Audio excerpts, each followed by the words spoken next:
Nababahala ngayon ang mga negosyante at residente sa San Jose del Monte, Bulacan dahil sa palyadong supply ng tubig sa lungsod sa gitna ng tag-init.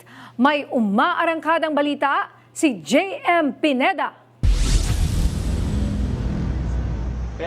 Bultuhan ang pinapalabas sa laundry shop ni Annalisa sa Barangay Muzon, San Jose del Monte, Bulacan. Sa isang buwan, malakas silang kumonsumo ng tubig dahil ito ang buhay ng kanilang negosyo. Pero paminsan-minsan, kinakapos dahil sa mga water interruption sa kanilang lugar. Pag summer, nagkakaroon ng shortage ng tubig. Pero ang strategy, kanya-kanyang diskarte, mag-iipon ng tubig sa tangke. Dahil din sa palyadong supply ng tubig, apektado ang kita nila, lalo pa ngayong tag-init na at maramihan ang mga nagpapalabas sa kanila. Dagdag alalahanin rin sa car wash business na ito ang mga pabigla-biglang pagkawala ng tubig. Inaalisan daw kasi sila ng customer kapag umaabot ng oras ang water interruption.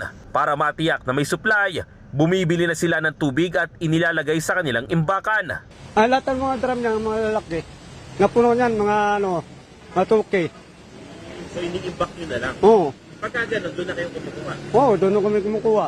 Nauubos? Nauubos. Kapag kayo mahina talaga yun? Oo.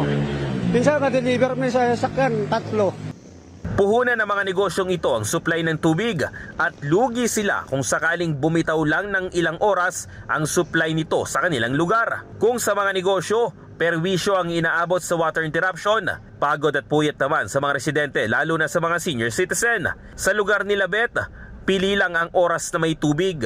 Mahirap din daw dahil sila na rin ang nag-iigib para may magamit sa pang-araw-araw. Ang problema pa, 300 piso pa rin ang binabayar nila sa bill ng tubig kahit mas madalas silang mawalan ng supply. Di pa kami bayad.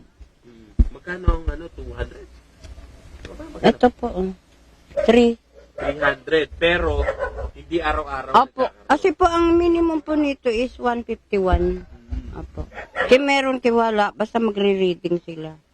Opo. So, kahit na wala, umaandar pa. Opo. Ganun ang sistema. Opo. Maski po wala kaming tubig dito na ilang buwan nung nakaraan, ganun po, nire-reading po nila. Ang ilan nga sa mga kapitbahay niya, may mga imbaka na rin ng tubig sa itaas ng bubong para may makuha na ng supply. Isang buwan na ang nakalipas nang magdeklara ng state of calamity ang lungsod dahil sa dumaraming barangay na apektado ng water interruption. Sinubukan naming kuhanin ang pahayag ng San Jose del Monte LGU para alamin ang sumunod nilang hakbangin pero wala pa silang sagot. Kahit ang Prime Water ay wala ring inilabas na pahayag. Ako si JM Pineda ng PRTV News, nagseserbisyo para sa Pilipino.